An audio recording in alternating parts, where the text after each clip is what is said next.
Hello Patrols, I am Chief Devon Clunis of the Winnipeg Police Service.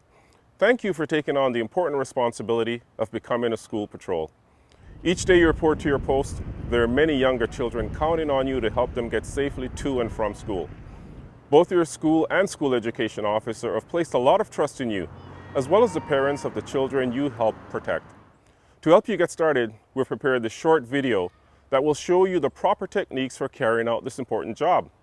You know, it was not that long ago that one of my core duties was to work directly with school patrols just like you. Please know I am always amazed by the dedication and excellence each of you display as patrols. We look for those characteristics in our police officers, and here you are demonstrating that as a leader within your school. Whether it's on the coldest of days, amidst a heavy rainstorm, or even when the heat is almost too much to bear, you're always there for your classmates. We can't thank you enough for that. So thanks again, and now let's get started.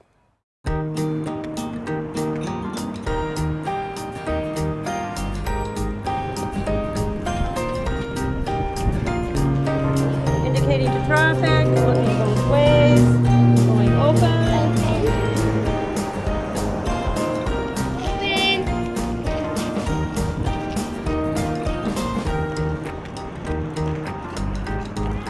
Lights on. Patrols must set a good example for other students. The first step in doing this is to proceed to your station on time and in an orderly fashion.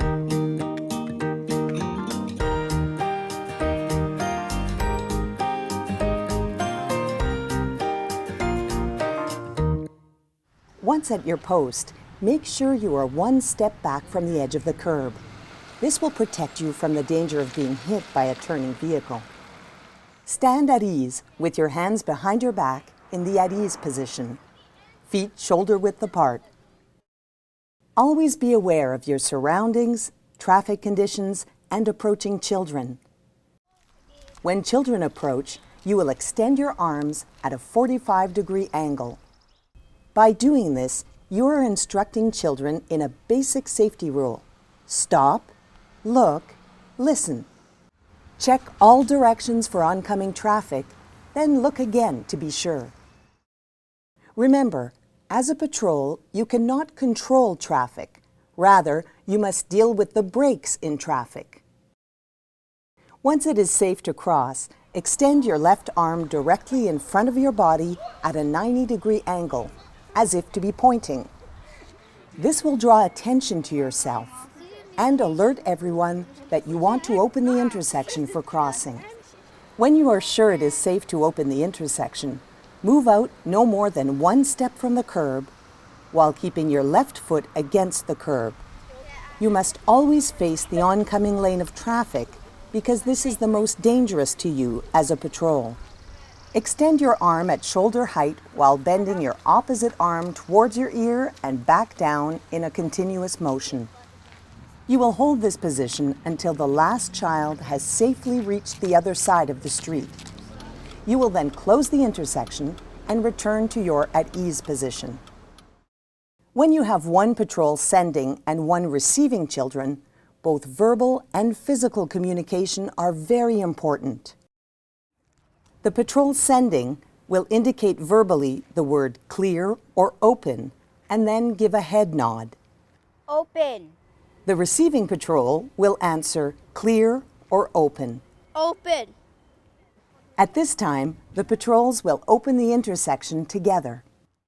The receiving patrol will face the oncoming lane of traffic and extend their right arm at shoulder height while bending their left arm toward their ear and back down in a continuous motion. The intersection must not be closed until all the children have safely crossed the street. At this point, the receiving patrol will clearly state close, and both patrols will close the intersection together.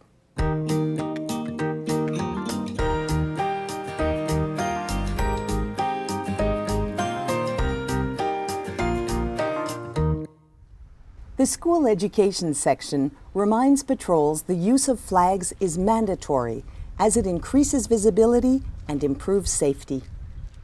It is important to remember the flag is only an extension of your arm. Note, when you are in the at ease position, your flag should be held straight across your back at arm's length.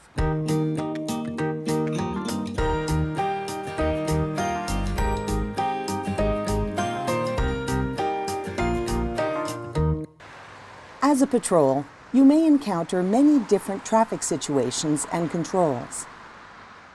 Examples of these are stop signs, traffic lights, pedestrian corridors, uncontrolled intersections, streets with boulevards, multi-lane traffic, as well as 2, 3, and 4-way stops.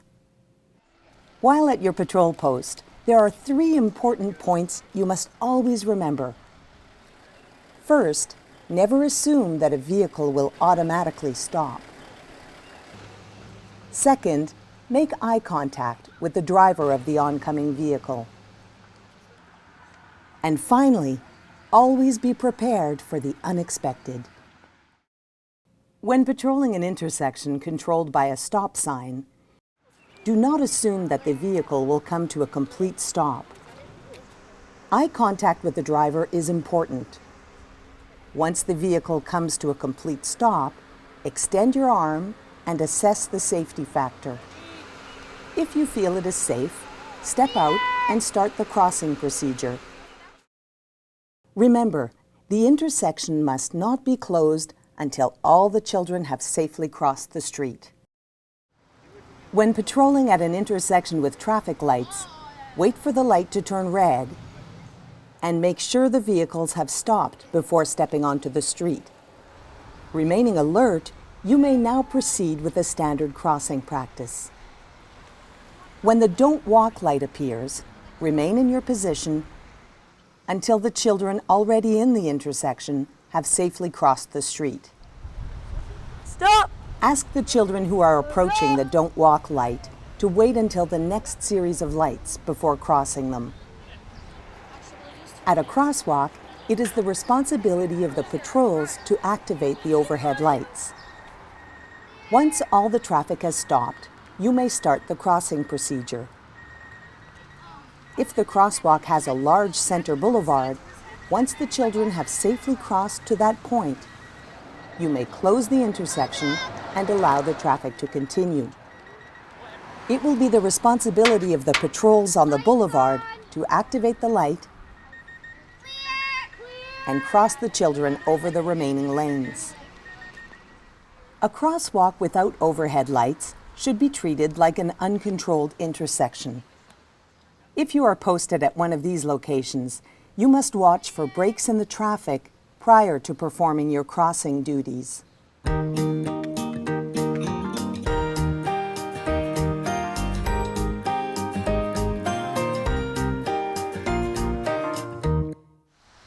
For safety reasons, as a patrol, it is important that you are aware of the various hazardous conditions and obstructions you may encounter. Examples of such are extreme cold, snowbanks, unclear streets and sidewalks, construction, snow, rain, fog, puddles, glare from the sun, dirty car windows, or vehicles parked at your post. In winter, patrols must stand 1 meter back from the curb instead of 1 footstep. As a patrol, you must exercise extra caution in extreme cold conditions. To avoid being distracted from your patrol responsibilities, it is important that you dress appropriately for winter conditions. Large snowbanks will be dealt with in the same manner as vehicle obstructions. If a vehicle has parked close to your crossing, take your regular position, remembering communication with your fellow patrols is crucial. The patrol with the obstruction will stop the children in the normal fashion. Wait here, please. At this point, the patrol will walk to the edge of the vehicle, arms extended, and check for traffic. Clear. Clear. Patrols must ensure that they are fully exposed to the oncoming lane of traffic. When construction takes place at your patrol post, notify your captain and discuss where to move the post. Ideally, the post will be moved 3 to 4 meters from the construction. As a patrol, remember all hazardous conditions or obstructions will have common sense solutions. In a short video, it is impossible to cover all the situations you may encounter as a patrol. Therefore, we encourage you to talk with your patrol supervisor or patrol officer to solve any problems you may encounter as a patrol. Hello, I'm Patrol Sergeant Richard McDougall with the Winnipeg Police Service Community Relations Unit. As part of my job, I assist with the School Safety Patrol program, which over the years has grown into a very important and necessary service. As you saw in the video, the job of the School Safety Patrol can be very challenging due to the many distractions you will encounter during your daily patrols. You will play a vital role in the safe crossing of every child at your school. And on behalf of the Winnipeg Police Service, I'd like to thank you for your dedication and community commitment.